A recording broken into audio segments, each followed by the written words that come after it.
So yeah, we're just going to talk about self-storage today. I'm buying my first deals, so you will guide me through the process, and Yeah, it'll be a blast. So perfect. uh, I'm excited. let's start with a little bit of your background. You are a military wife, and you used a lot of VA loans over the years to get Yes. started in real estate. So let's start there. Sure. Yeah, I think that's a great place to start.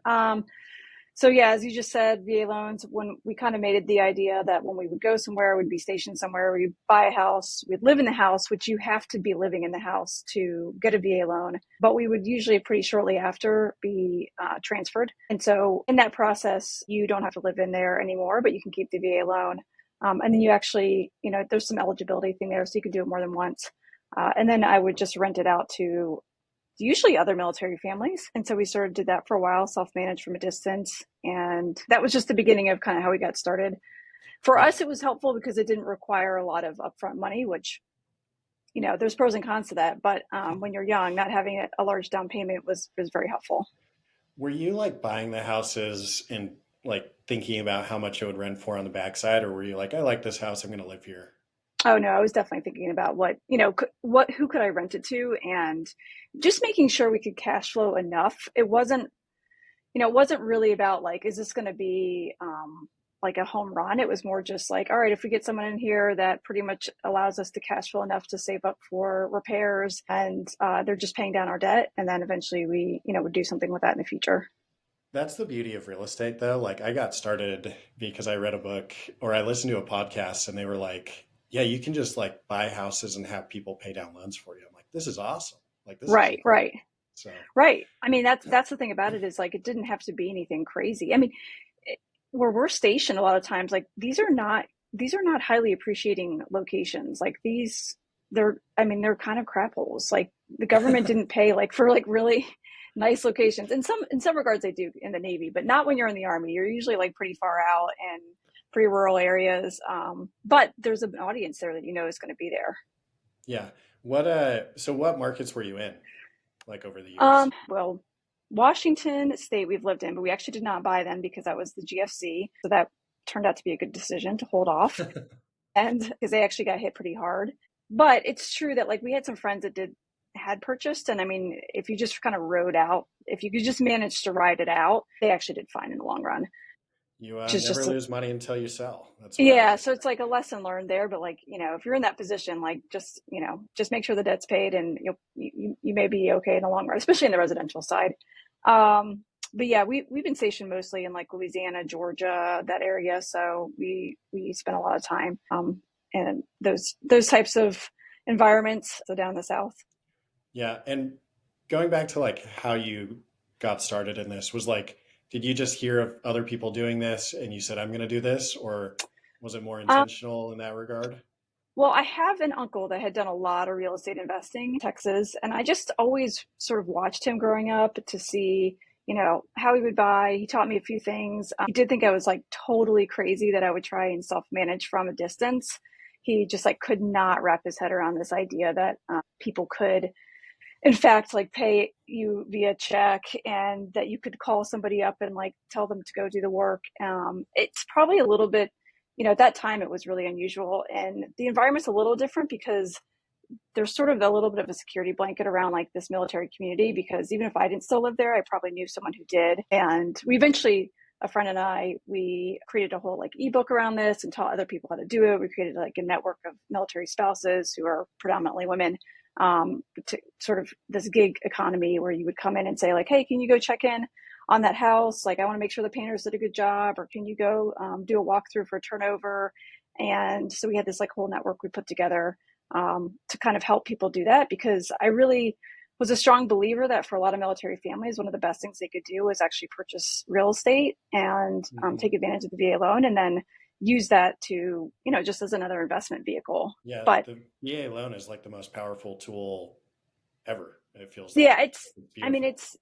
it is super helpful, particularly again for like younger people who don't have 20% to put down. So yeah, it is absolutely helpful, and it's kind of one of your benefits. And when you start thinking of it like that, you should probably use it. Yeah, totally. So how are you managing the houses? Like you'd buy something in Georgia and then you'd move to Louisiana or vice versa. Mhm. And like, Walk me through how that system actually worked. Were you just like Um, so asking yeah, so people I, for help?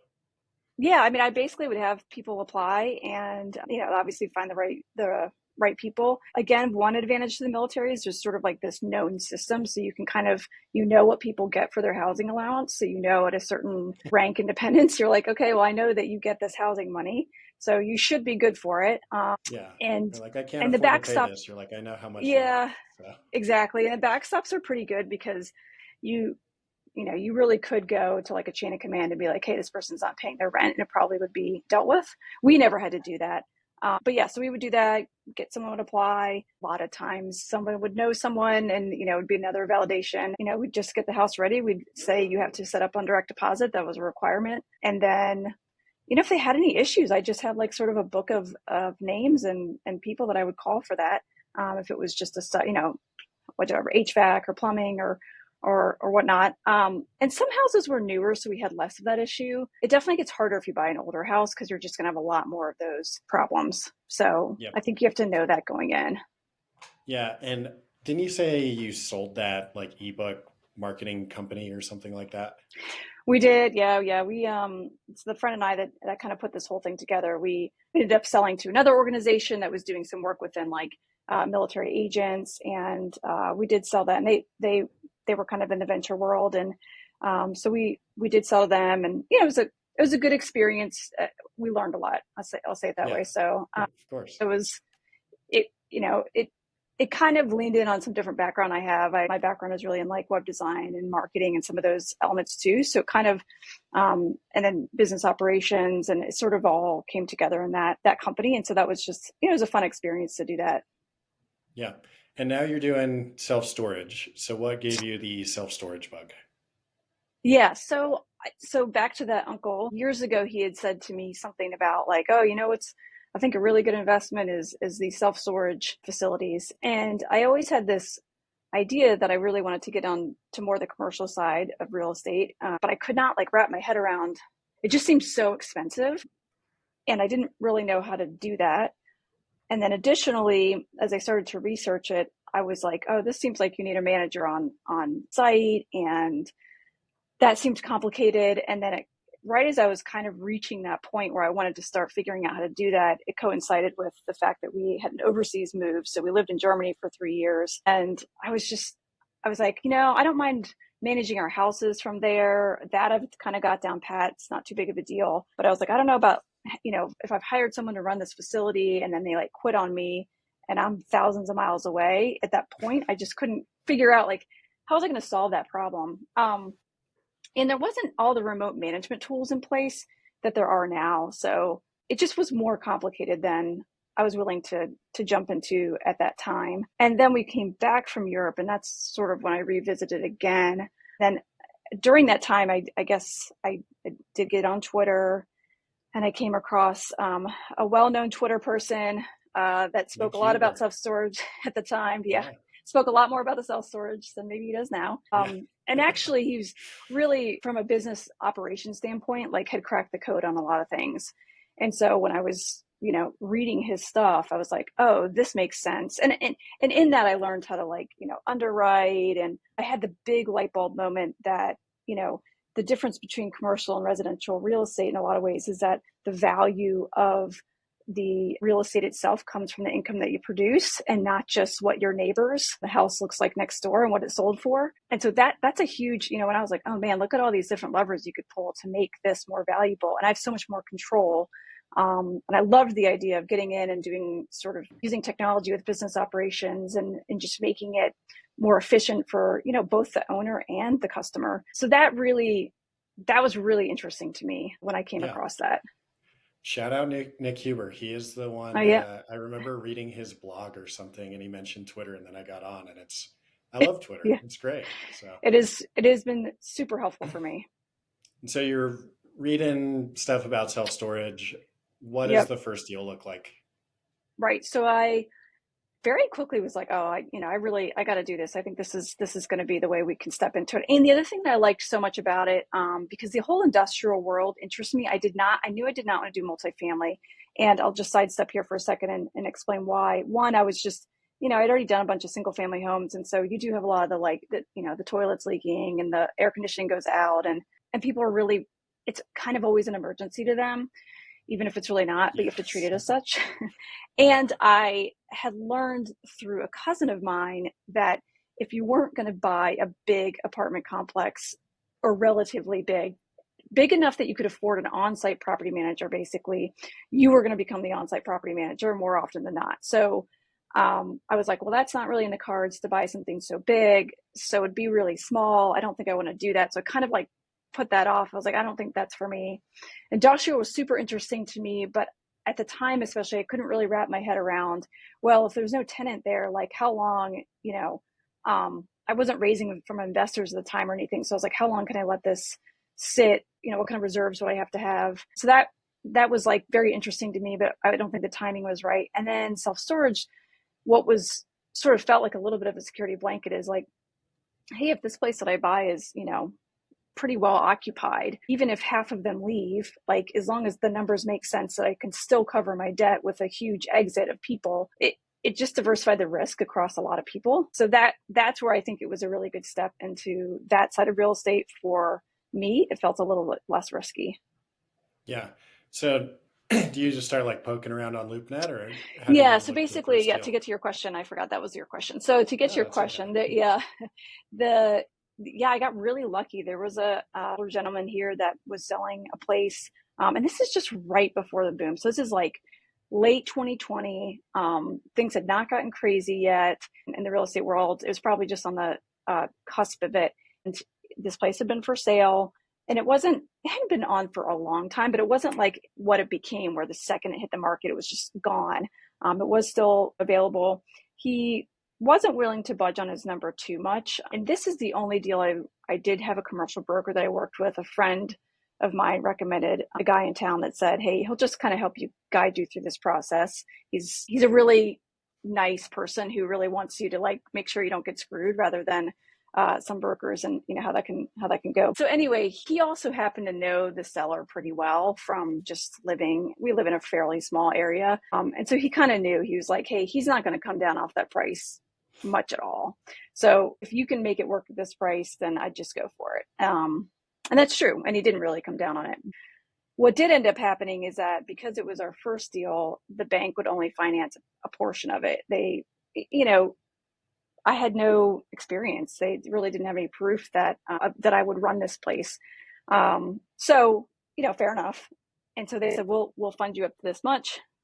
We could bring X amount, but there was a gap in there, and try to do the SBA loan, and that was going to help us. But then the SBA, if you do an SBA loan, the seller has to give them all their tax returns for 3 previous years. And this gentleman, he is not going to turn over his tax returns. He's just, he's of the Yes. age that is not, I mean, never going to happen. So I was like, okay, so that ship has sailed. But what did come around eventually is I asked him for some seller carry, and the broker I was working with was like, I've known John a long time, and I've never known him to give a seller carry before. But I went in and I talked to him, and I was just telling him what I was going to do, and the value I thought was there. And he did know his rents were pretty low, so I think he did understand there was like certainly value. He just didn't want to mess with it anymore, and that's a pretty common theme. So he did end up making up that gap with the seller's carry, and it was.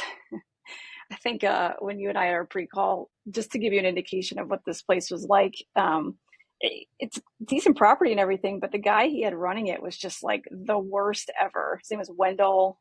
He had this like pit bull that would roam the facility and like crap everywhere. And I was like, I mean, this is what you would do if you don't want people to continue renting here.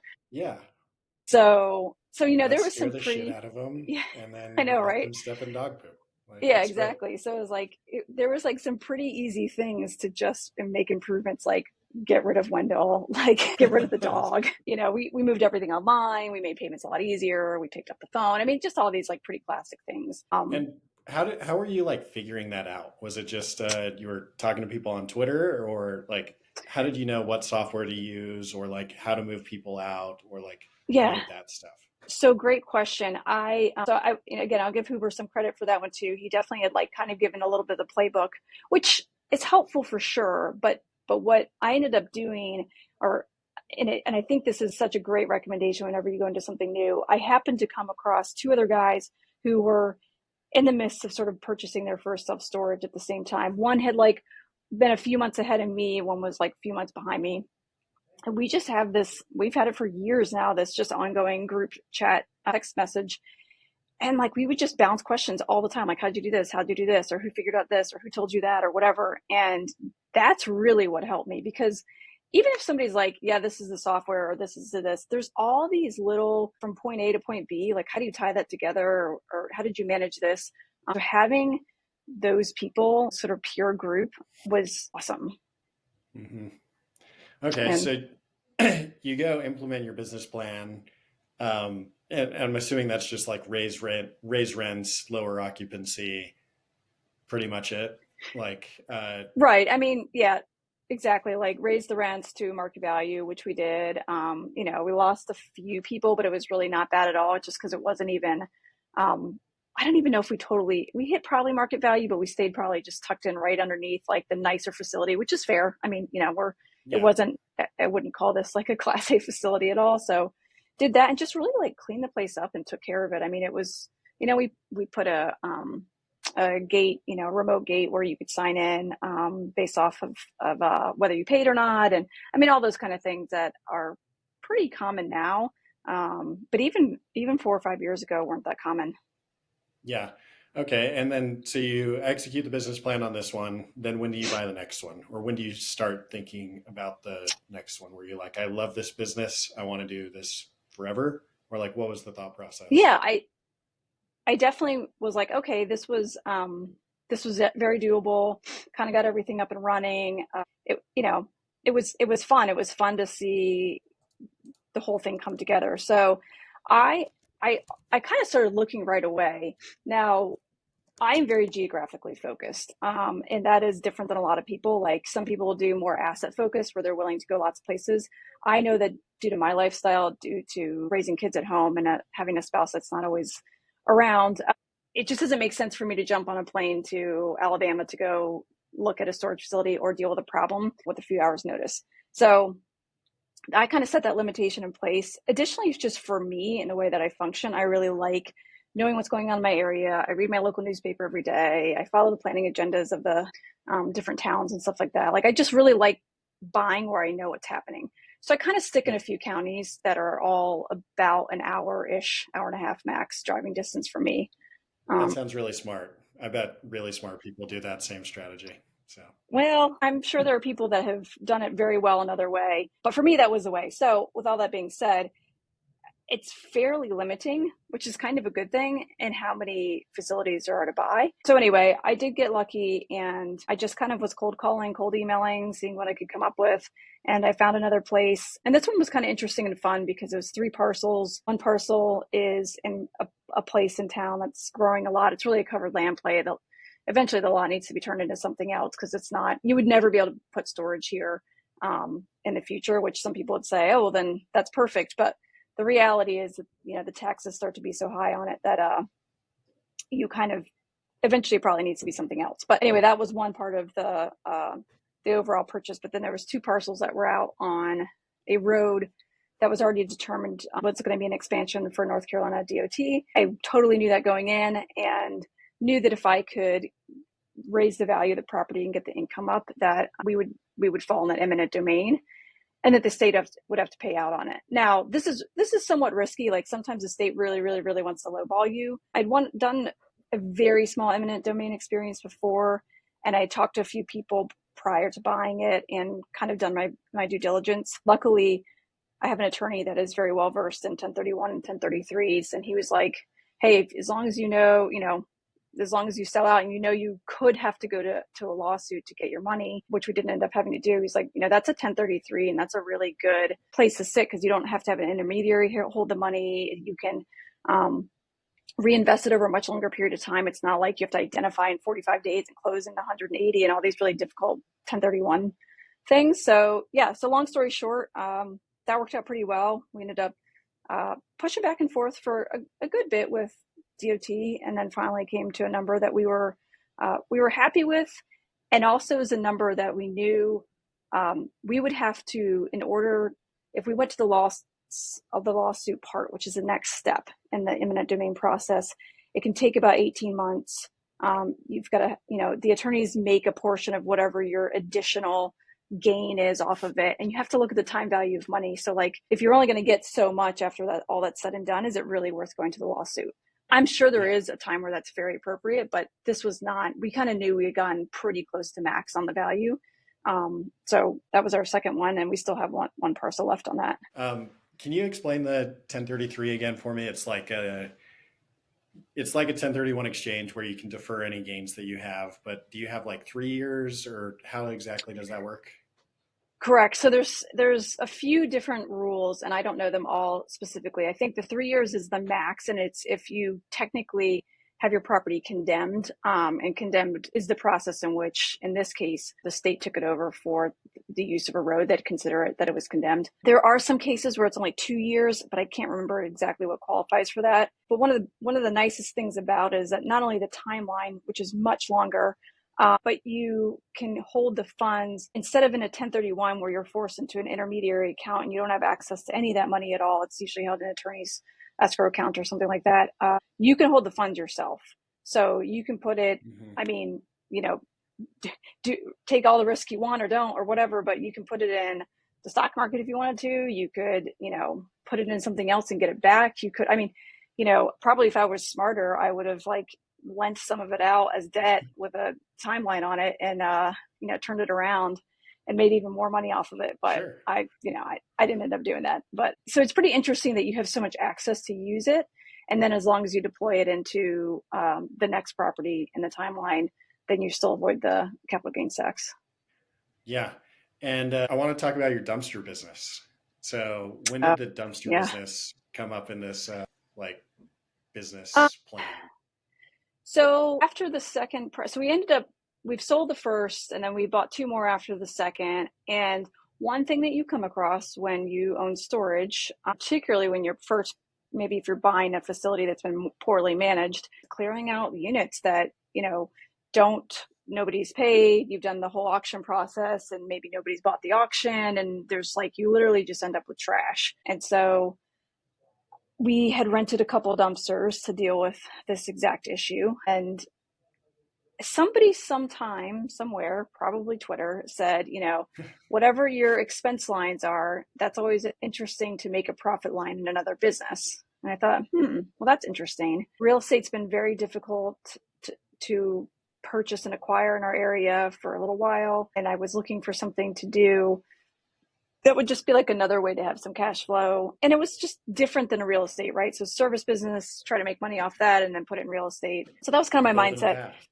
Yeah. I mean, and nobody said it was an easy path. It might be golden, but it's, it's Yeah, of riddled course. with, yeah, it's got all kinds of fun, exciting things. So what I did is I sort of did a test run. As I mentioned, I have a web background and I've it's just not that it's difficult to put a website up anymore, but I always kind of, whenever I have an idea, I'll just say let me throw up a website real quick, just a one pager, run some Google ads. Let's see, how easy it is to just get leads. I simultaneously was shopping for a truck and got in touch with a guy that became he actually is in the county north of us, but he's become a friend of mine and we've kind of worked together. And so he was willing to take any lead I got. So I was like, well, perfect.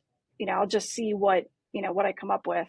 Got enough traffic, enough leads for me to say I think this makes sense. I'm pretty impatient, so it wasn't like I gave this a really long time, but so at the same time, I'm shopping for this truck, buy the truck, buy some dumpsters. So we did that last year. It was right around this time last year, but we didn't actually get. So what really happened is that the steel issue became an issue with getting dumpsters. So I had to wait a really long time for my dumpster. So I had my truck, and then I didn't really get rolling till about March of last year. And were you driving So this truck? I have driven it, but I am Okay. not the driver. I knew Yeah. when I did all of my modeling for that, I was I will never be the driver of this truck. I Yep. got way too much other stuff going on. So I knew that I had to make sure I had a driver. And the other thing is I treat it as a shared service model with the people that answer the phones for storage. So I knew that I could roll in with them. We don't have so much storage that they're just picking up the phone all the time. So I knew that I could take this role as well and then have them manage those customer service requests at the same time.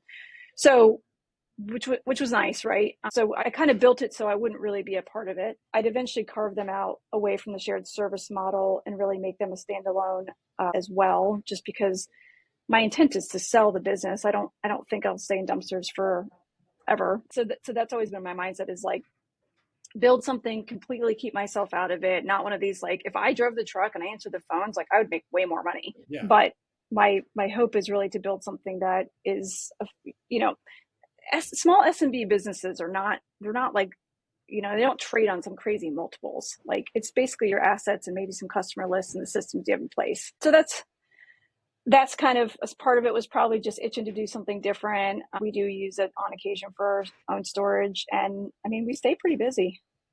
Yeah. So what's the like? How do you sell the dumpster business then? Are you just going to keep growing it and keep expanding, get into different I'm counties, or like what do you think that looks like?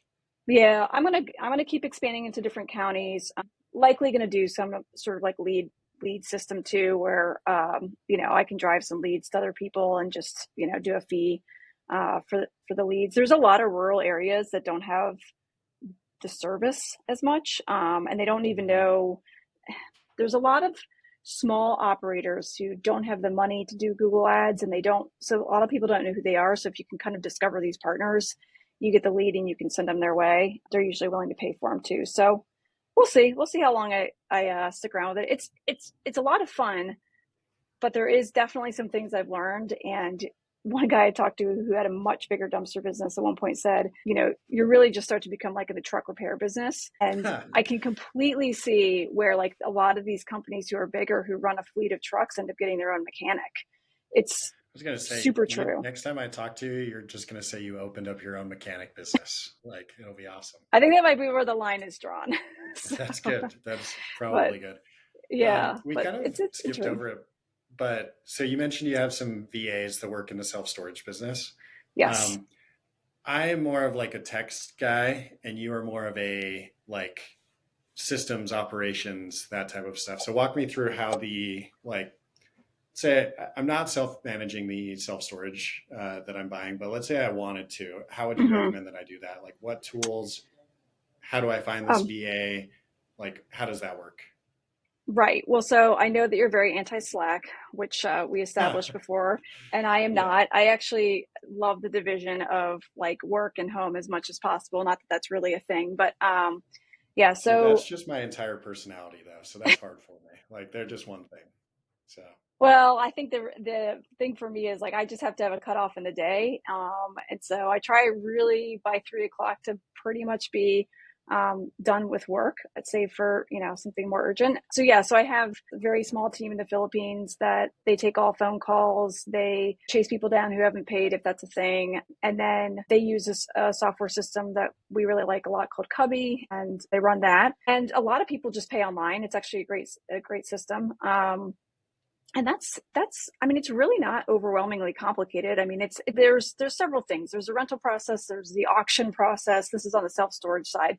That's one of the things you have to do, is you have to work your auctions. So, and there's a whole, every state has different laws about it. So, they run the auction process, which Cubby makes very simple, but you still have to stay on top of it. They're the ones that communicate to my boots on the ground. So I do have like a property manager, boots on the ground, that manages all the facilities because they're close enough, which is another reason I like yep. the geographic area. And so we use something called Todoist. I mean, you could do it lots of different ways, but it's basically just literally a to-do list broken down by location. And if there's something that needs to be dealt with, they just put it on the list and it's taken care of the next time that they go through the facility. Did the virtual assistant that you hire, like one, where did you find them, and two, did they have any self storage experience?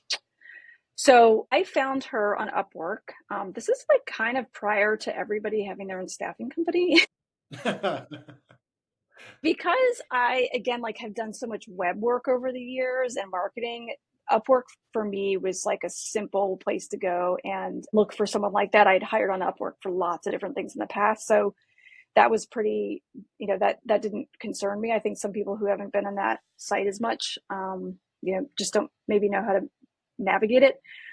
So yeah, I found her on there. This was my first VA, and she's still with me today. And she did not know anything about self storage. She had basically run like some kind of virtual assistant office prior to COVID, and then they had shut everything down, and she was just looking kind of to get started again. So yeah, I taught her, the system that we used at the time, which was called ESS, and we use Open Phone for our phone calls. And so I taught her that. And then we got on Slack, and I was like, all communication goes through here. And she even did the transition with me to the new system, which is Cubby. And so she helped, transition over. She's helped as we've acquired properties, you know, get all those people into our system. Like we have to, transfer them in. So yeah, a lot of it was teaching. I mean, another tool that lots of people are familiar with, but I use Loom. I'll walk through the process and say, okay, this is how it's done. We have operating guides that they can refer to, and then we just repeated the same thing for the dumpster rental business. It's not all the softwares are the same. A lot of them are the same, and we use the same thing for the phone calls. Some stuff crosses over, and then we just have a separate management system that manages those transactions. Cool. Okay. And now you are doing your first industrial deal. I am, and this is where you've been so helpful. So, That's what we're here to help. So yeah, I mean, as I mentioned, it's been super hard to acquire in the areas I want to acquire. It's either the pricing is just so outlandish, like you couldn't really. I don't even know how you really make the numbers make sense. And we just have still a lot of local people who are, a lot of our storage around here are general contractors that built them some number of years ago, and they kind of made them part of their retirement plan, and they don't really want to get rid of them. So, I stay on top of it, but it's not to say I'd never acquire in the area again. I think I probably will, but it's definitely more limiting. So I really started saying, like, I need to learn how to develop. I need to learn how to build, whether it's either self-storage or industrial. They're kind of similar. They're both metal buildings, on a pad, and little boxes. yeah, pretty much. So I was like, if I can get this right, I mean, I can, it just opens a lot of opportunity for me. So one of the facilities we had bought, when we bought it, we had added like an extra acre in there because I was not sure if we'd expand storage, which we could absolutely do there. But instead we decided to do a 10,000 square foot, just so very small, but sort of trade contractor garage, very popular right now. Yeah, just the bay, small bays, overhead doors, and little office, little bathroom. So yeah, I mean, and I've made this probably way harder than it needs to be every step of the way. Because as and you probably can help enlighten me more, is just just before you can even get a shovel on the ground, there is so much work to be done, and actually so many mistakes to make. Oh, it's you're just walking around landmines all the time. So Yeah. you just get the best civil engineer that you can possibly afford, and then you just take it that Yeah. way. So See, that's a great piece of advice that I wish that I had gotten from you a long time ago, because my very first error was really not getting a great civil engineer. In fact, so bad that he pretty much just ghosted me at one point. And I later found out from another civil engineer firm that they were like, oh, he does that. He just disappears on people, like everyone, and just like falls off the face of the earth and then comes back. And I was like, that is wild to me. yeah. So yeah. So what other great tips do you have in entitlement that you're not sharing with me? I would say really the best advice I have is like hire better vendors, like better civil engineers, better architects. And Mm-hmm. like if you think about it, the architecture line item is such a small number relative to your total cost. And it's like, yeah, they might be Right. another 20% or something, but if they're going to save you 100% of brain damage, it's just worth it every time for me. And then just like Yeah. understanding who your clientele is on the backside. Like I see people try to build small bay industrial in like the furthest area of town, and it's just like those aren't the Mm-hmm. tenants that are going to exist there. So you just need to understand like who the tenants are, and then build for them. And build to suits aren't very common, but you can talk to groups and say, hey, what do you like? What do you like about your current space? What would you pay more for? How much Right. racking do you use? What do you actually use your Interesting. building for? And like we've found that a lot of people just don't know what these tenants do. And it's like nobody really cares about them, but they're the backbone of America. So like Yeah. Right. someone's got to care Right. for them. So I guess I will do it. So, and then Yeah.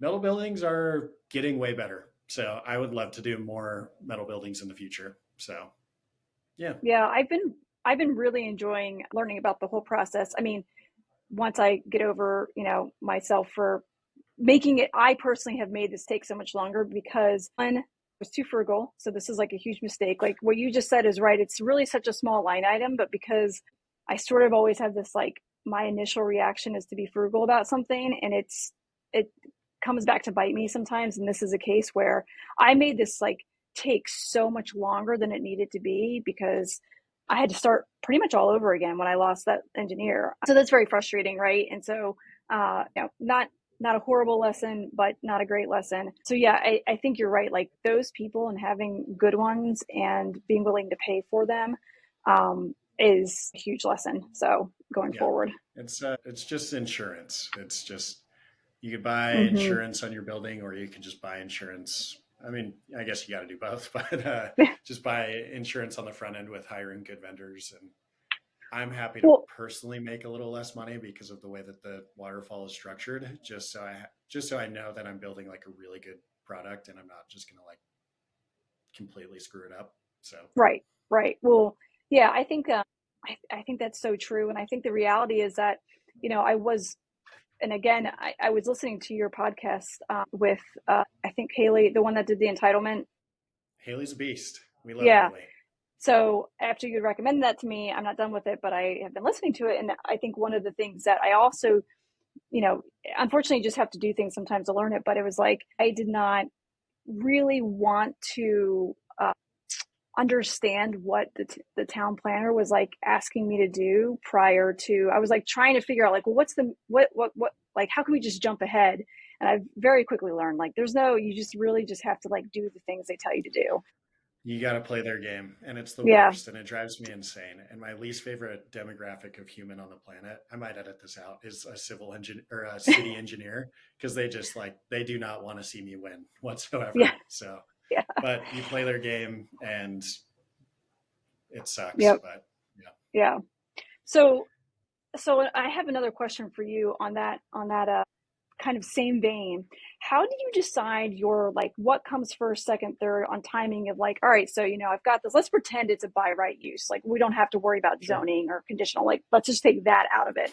How fast are you jumping in and getting civil before contract? Or are you coming back? I think that's one thing that I'm a very systems oriented person, and so the fact that the order of operations is very like gray and muddled is Yeah, annoying to me. it is It's very I'm like, annoying. what is the And right way? yeah, so the way that I have typically done it is I just get a civil engineer to like lay out a site plan initially. You can Okay. also have your architects lay out a site plan and have your architect hold the civil contracts, which is kind of uncommon. But I usually have the civil engineer and the architect working side by side, Okay. just because they're smarter than me. And then, survey phase one, geotech, kind of right off the Mm-hmm. get. You Right. don't really know which one's gonna like make the deal not work. So just want to get those out of the way as soon as I can. And then I always recommend to people do a design build with the contractor, just because construction is complicated. It's not rocket science, but I would say 90% of construction is the cost is associated with design rather than the Mm-hmm. actual sticks, bricks, and man hours. So Mm-hmm. I try Okay. to get just a very smart team working on my behalf as early as possible. And that's typically the way that I've structured it is like have the civil engineer local and knowledgeable. Like it helps if they know the planner and they've worked with Right. the municipality Yes. before. I've also learned this lesson. Yeah, and then there's just like a couple major line items that will just like crush you on cost. So what your site work is going to be, that's by far your biggest opportunity to lose money, I'd say. And so if you can Right. get a good understanding about water table and soils, and like, do you need helical piers or whatever? Are you going to Mm-hmm. run into peat moss like 3 feet below? Um, that like getting a good civil engineer who understands that is like the most valuable thing that you could do in the entire process. And then I like when I first started, I kind of thought that this is what the developer was needed to know, and like nobody else knew it. but like the civil engineer can like guide you through that entire process. And like, not to Right. plug my own podcast, but we do have an episode. It'll probably be right before this with my civil engineer. So Oh, that cool. should be a fun one.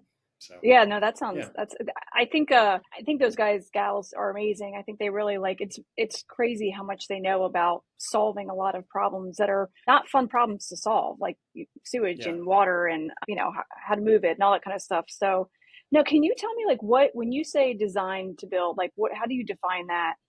yeah. So there's two types of contracts. I mean, there's more, but the two ones that I pay attention to or that I've done is like design, bid, build. So you design a Hmm. project with a architect and civil engineer, and then you go out to bid it, and you get like it's hard because you get probably more competitive pricing because people are like, I really need to win this.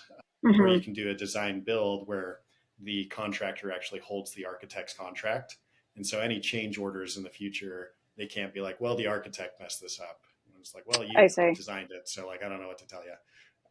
So I, unless like someone comes from like the construction background, and I mean like a high end construction background, like Hmm. senior project manager, I always tell them just like work with the contractor at the beginning, find someone that you know, like, and trust, and then let them like guide you through the process.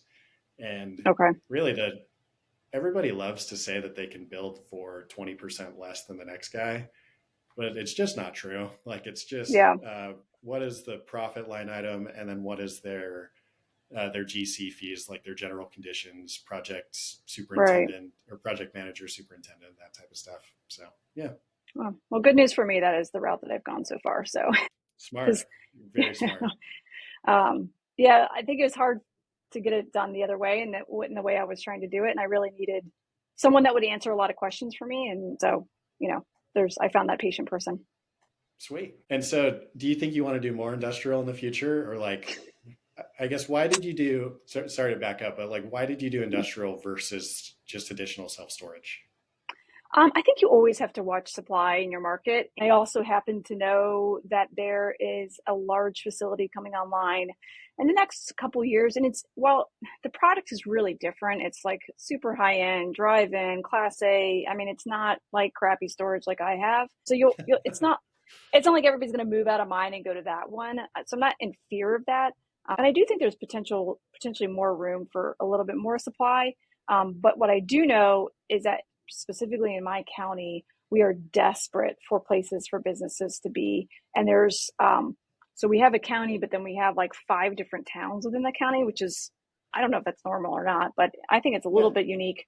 And so several of those places are like, we have zero interest in any sort of industrial building ever going in again. Like we're pretty much done with all that type of stuff.